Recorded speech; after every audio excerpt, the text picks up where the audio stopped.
Last episode में हमने देखा था कि लो यन, शुज़ैन और जिंग हैन मैजिकल एनर्जी लेने के लिए प्राचीन खंडार पहुंच जाते हैं और अब आगे अब वो तीनों प्राचीन खंडार के अंदर जाते हैं तो वहां उनके आगे तीन बड़े तलवारों ने उनका रास्ता रोका होता है और वो तीन उस अपनी मैजिकल एनर्जी से अटैक करते हैं पर वो नहीं टूटता है। तभी लोयन उन दोनों को कहता है कि ये जगह सेपरेट फॉर्मेशन से भरी पड़ी है, तुम दोनों कोई शरारत नहीं करना। तभी अटैकिंग किलर फॉर्मेशन उसके सर के अंदर जाती है जिससे लोयन जख्मी हो जाता है, पर लोयन अपनी तलवार उठाकर उस पर स्पिरिट फॉर्मेशन को अटैक करता है जिससे ब्लास्ट हो जाता है और उनका रास्ता खुल जाता है। और फिर शुज़ैन कहती है कि तुमने अभी किलर फॉर्मेशन को तबाह कर दिया और जिंग हैन उसको शुक्रिया कहता है। लोयन उनका बताता है कि हम तीनों को मिलकर काम करना होगा और एक दूसरे की हिफाजत करनी होगी और बताता है कि ये इमोर्टल स्टार सेक्ट हज़ारों सालों से है पर इसकी सेपरेट फॉर्मेशन लाजवाब है। लगता है कि हमको बहुत सारे ट्रेजर मिलेंगे, मैं रास्ता साफ करूंगा, तुम दोनों मेरे पीछे रहना। और वो आगे बढ़ते हैं और फिर लोयन जाते हुए कहता है कि ये किंग स्पिरिट लेवल के हथियार हैं और गॉड पैटर्न उस हेवन और लाइटिंग से जुड़ी है, यहाँ तक कि यहाँ हज़ारों साल पुराने हैं पर किंग लेवल के हथियार कभी नहीं जले। और जहाँ तक मैं जानता हूँ कि शहंशाह वो की पावर भी किंग हथियारों को तबाह कर सकती है, जिस पर जिंग हैन कहता है कि ये तो बहुत ही डरावना है।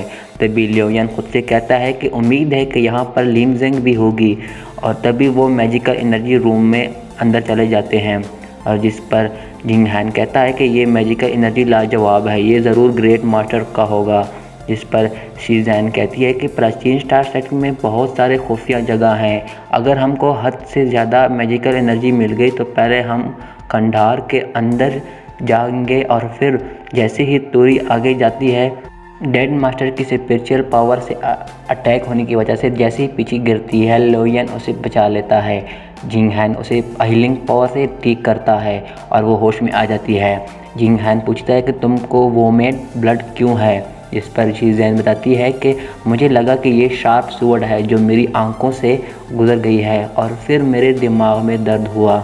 जिस पर लोयन बताता है कि ये शार्प स्वॉर्ड नहीं है पर उसकी शक्तियाँ हैं और कहता है कि शहंशाह वो ने दुनिया को बहुत उकसाया है और उसकी हर चीज़ इसमें तब्दील हो गई।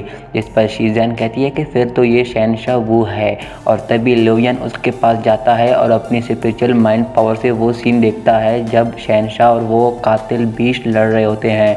इस पर वो बीस्ट कहता है कि मुझे लगा कि इमोर्टल स्टार सेट के स्वॉर्ड एम्पायर बहुत ही कमज़ोर हैं, बेचारा मेरे एक अटैक से एक का सामना भी नहीं कर सका। और लोयन खुद से कहता है कि दोबारा से आसमानी किंग, डायमंड किंग और कॉन्टिनेंट हेवनली किंग यही हो सकता है, इनके एक जैसी शक्तियाँ कैसी हो सकती है। और तभी एम्पोरर वो जाग जाता है और बाकी 8 लाइट शेडो भी जाग जाते हैं। उनको देख के जिंग हैन भी हैरान हो जाता है और कहता है कि लगता है कि यही एम्पोरर वो की स्वॉर्डमैनशिप है। और तभी वहाँ चारों तरफ एम्पोरर वो की पावर एक्टिवेट हो जाती है।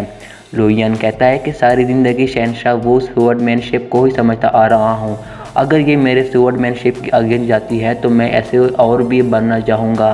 तुम दोनों मैजिकल एनर्जी यहाँ शेयर कर सकते हो, पहले खंडार को अच्छी तरह देख लो।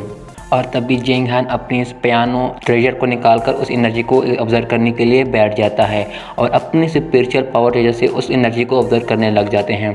शुज़ैन कहती है कि ये पावर लाजवाब है पर मैं इसको समझ नहीं पा रही हूँ और वो भी बैठ जाती है और उस एनर्जी को ऑब्जर्व करने के लिए प्रैक्टिस करना शुरू हो जाती है। तभी लोयन अपनी स्पिरिचुअल फॉर्मेशन को एक्टिवेट करता है और कहता है कि तलवार की हज़ारों तब्दीलों के साथ जैसी भी तलवार है पर खालिस तरीन स्वॉर्ड मास्टर की अनलिमिटेड तबाही वाली शक्तियाँ हैं। और तभी हम वहाँ पर लो ज़ेंग और शिनज़ोऊ भी आ जाते हैं।